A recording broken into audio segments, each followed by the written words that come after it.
Accident कैसे हुआ था? दिलान ने तुम्हें इस बारे में कुछ बताया क्या? हाँ बताया बाबा।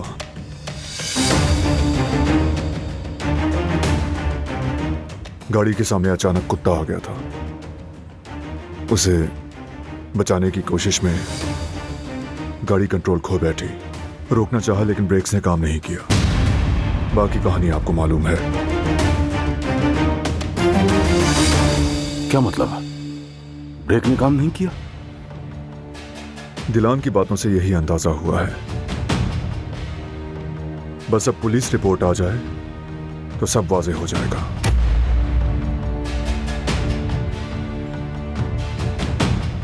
लेकिन मेरे दिल में एक अजीब सा खदशा है, क्योंकि गाड़ी बिल्कुल ठीक थी।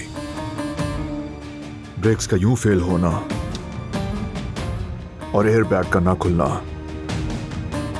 हजम नहीं हो रहा बाबा। हो सकता है ये कोई आम एक्सीडेंट ना हो।